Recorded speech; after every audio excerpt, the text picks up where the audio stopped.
Okay guys, in today's video we're talking about 5 things that kids nowadays will never understand.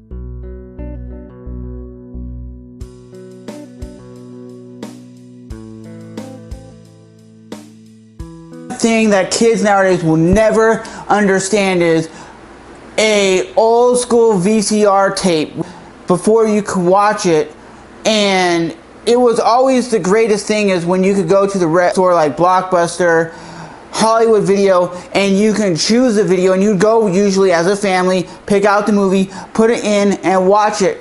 And when you would bring it back, because you only had usually 24 hours to watch the video, you would have to either rewind the videotape or get fined $5. They say, be kind and rewind the movie please, so the store wouldn't have to rewind it before they gave it out to somebody else to rent it out. Number 2 on my list is living in a society without internet and video cameras everywhere. That is something that these kids that are grown up today don't even understand when you're telling them, go outside and play, go play in the dirt, and they're like, wait, what? Why would I do that?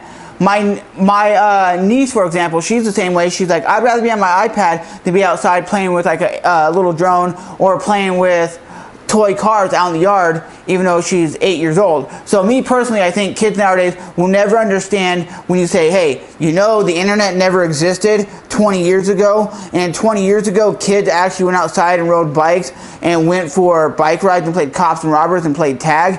And kids nowadays are like, oh, that's dinosaur age. No, it isn't. It's only 20 years ago.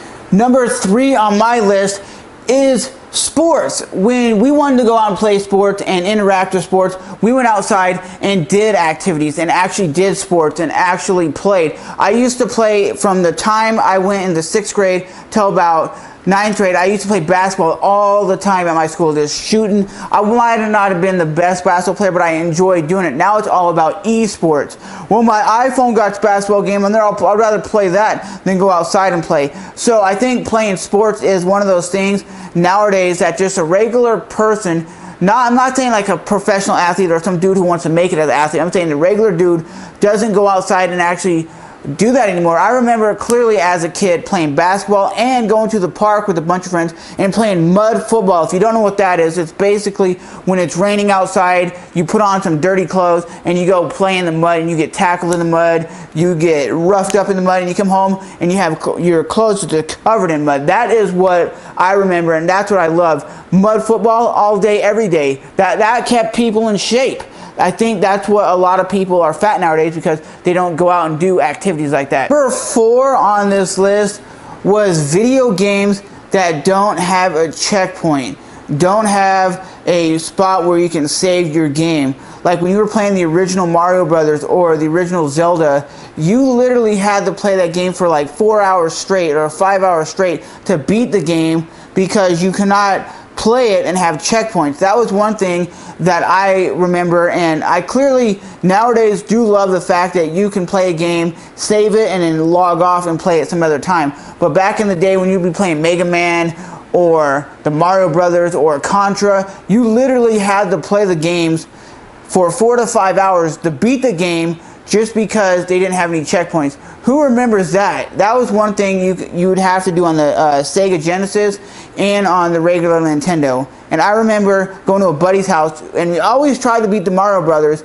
and we finally beat it, and we were at the game for like literally like 6 hours. It's dying, coming back, playing, dying, coming back and playing, and we were so happy we beat it. It was like, well, we can't beat it now because we ain't gonna go back and play it all the way through. But I mean, nowadays, you kids are just at that aspect of, well, I can play my iPhone game, log off, and I'll just log back on 2 days later, and it's going to save where and this comes down to music, movies, and just overall media.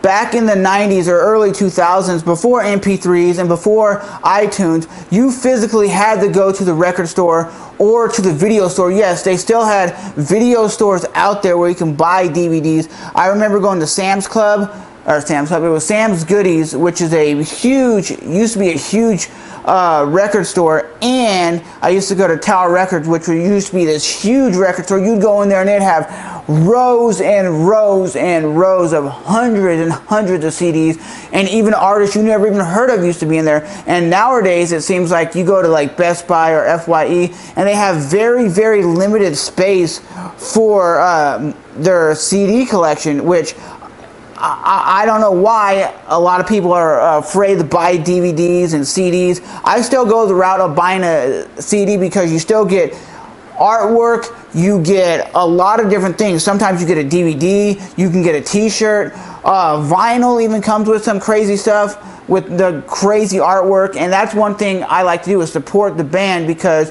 when you have a CD, you can let your friend borrow that CD. How do you let your friend borrow an MP3? If your computer crashes, you lose all that shit you paid money for on iTunes or illegally downloaded.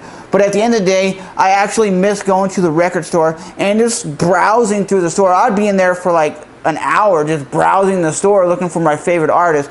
That is like a lost art. I mean, there's still a little bit of record stores here and there, but they're not like they once were. You go to Best Buy to look for CDs, almost nothing there. They have like maybe a row with like 50 CDs. You go to, like I said, FYE, they have almost no CD selection, and it's mostly like MP3 garbage, like MP3 player this, MP3 player that. I understand why you kids love MP3s, because you could put like 100,000 songs on here and just walk outside and have all your music. That's a cool thing, but I still love CD quality music over MP3s. And the very first time I ever heard of MP3 was on mp3.com, which was basically like, not like iTunes, I think it was before iTunes, but it basically offered the ability to go up there and listen to a certain genre of music. You'd go type in, like, you'd click on the rock music or something, and they actually had real legit artists, like Linkin Park was on there. Other music lovers of bands that were similar to ours, and we would just, try and get them to come over to our MP3 site, check out our music. Before they were famous, and you could chat with them, and you could talk to them. It was kind of like MySpace, but just for MP3s. I don't know if you guys remember mp3.com. I think that, and then there was cdnow.com, which basically you'd go to cdnow.com and it would let you listen to about a minute of the song so you can actually see if you wanted to buy it. So at the end of the day, let me know what are 5 things that I didn't mention in this video that kids nowadays would not even understand.